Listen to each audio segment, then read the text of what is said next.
मुस्लिम अल्पसंख्याक समाजातील अल्पवयीन मुलीवर अपहरण करून अत्याचार केल्याची घटना अहमदनगर जिल्ह्यात घडली असून संबंधित नराधम आरोपी आणि त्याच्या साथीदारांची सखोल चौकशी करावी अशी मागणी होतीये। अहमदनगर जिल्ह्यातील पाथर्डी तालुक्यातील सोनोशी येथील रहिवासी असलेल्या मुस्लिम अल्पसंख्याक समाजातील एका अल्पवयीन मुलीचे आरोपी विठ्ठल खाडे आणि त्याचे साथीदार यांनी अपहरण करून तिच्यावर शारीरिक आणि मानसिक अत्याचार केले। तर संबंधित आरोपी आणि त्याचे साथीदार हे गुन्हेगारी प्रवृत्तीचे असून संबंधित आरोपी विठ्ठल खाडे यांनी स्वतः पोलीस ठाण्यात हजर राहून या गुन्ह्याची कबुली दिली आहे। संबंधित आरोपीने हा गुन्हा त्याच्या मित्रांच्या मदतीने केला असून संबंधित आरोपीला हे कृत्य करण्यामागे नक्कीच कोणती तरी जातीय शक्ती काम करत असल्याची शक्यता आहे।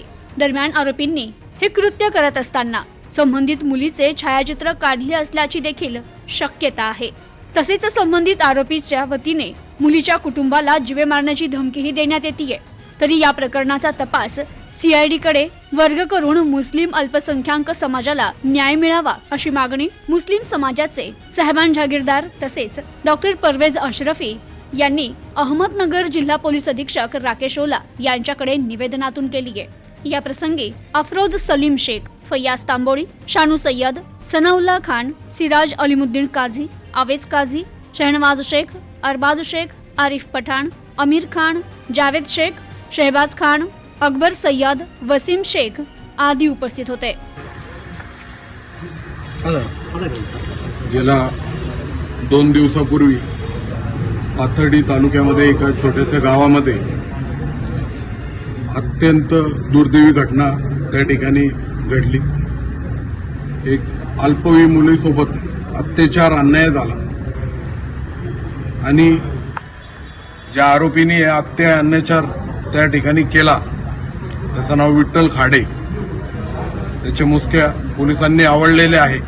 त्याला पोलीस कोठडी सुद्धा या ठिकाणी झालेली आहे।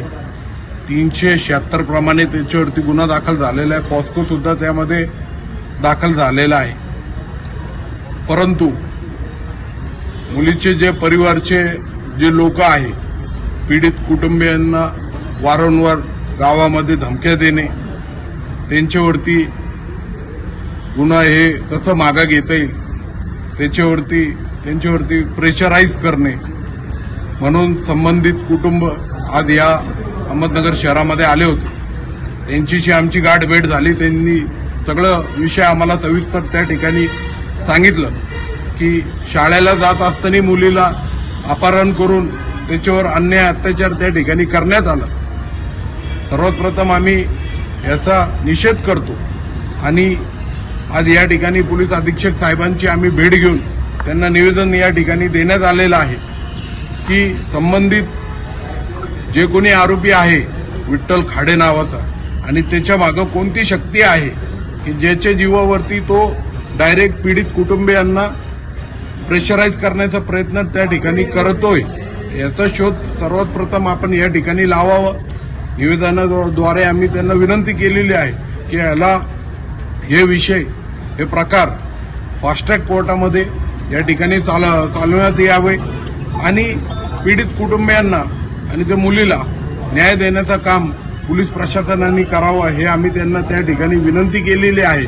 आणि येणाऱ्या काळामध्ये सुद्धा पीडित कुटुंबियांना पोलीस संरक्षण त्या ठिकाणी गावामध्ये देण्यात यावं हे आम्ही निवेदनाद्वारे मागणी या ठिकाणी केलेली आहे। आणि मला विश्वास आहे पोलीस प्रशासन याच्यामध्ये कठोरपणे तपास करून पूर्ण याच्या सगळं काही समोर आणून ह्या परिवाराला न्याय देतील असा मला विश्वास।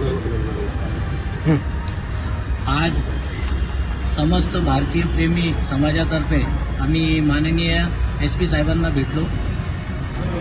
अहमदनगरमध्ये एक दुर्दैवी घटना घडली की एक अल्पवयीन मुलीवर अत्याचार, शारीरिक व मानसिक अत्याचार झाला। त्या अनुषंगाने त्या पोलीस स्टेशनमध्ये त्या आरोपीला अटक करून त्याला 7 दिवसाची PC भेटली आहे। परंतु संबंधित व्यक्ती ज्या प्रकारे हजर झाला तर याच्यावरून त्याची मानसिकता कळते आणि याच्या मागे कोणती ना कोणती शक्ती ही काम करत आहे का मुस्लिम असो किंवा कोणत्याही समाजाचा अल्पवयीन मुलींवर त्यांचं अपहरण करायचं, त्यांच्यावर शारीरिक व मानसिक अत्याचार करायचे आणि त्यांना सोडून द्यायचं आणि त्याच्यानंतर त्यांच्या घरच्यांना धमक्या द्यायचे की जर तुम्ही पोलीस स्टेशनमध्ये गेले तर तुम्हाला आम्ही ठार मारून टाकू किंवा तुमच्या घरच्यांना आम्ही त्रास देऊ. असे प्रकार अहमदनगरमध्ये आज 2 दिवसापूर्वी जे घडलंय त्या अनुषंगाने एसपी साहेबांना आम्ही भेटलो. एसपी साहेबांना आम्ही विनंती केली की संबंधित जो व्यक्ती जो आरोपी आहे त्याची पूर्णपणे चौकशी करावी. त्याच्या मागे जे लोक काम करतात त्यांनाही आरोपी करून त्यांनाही अटक करावे. त्याचबरोबर जे कुटुंब आहे त्यांना पोलीस प्रोटेक्शन द्यावा. कारण काही आरोपीचे काही जे जवळचे लोक आहेत ते त्यांना धमकी देऊन राहिले. त्यामुळं त्यांना पोलीस प्रोटेक्शन देऊन त्या परिवाराला न्याय मिळवून द्यावा अशी आम्ही विनंती केली आहे. धन्यवाद. प्रतिनिधी अनिकेत गवळी, न्यूज टुडे 24, अहमदनगर.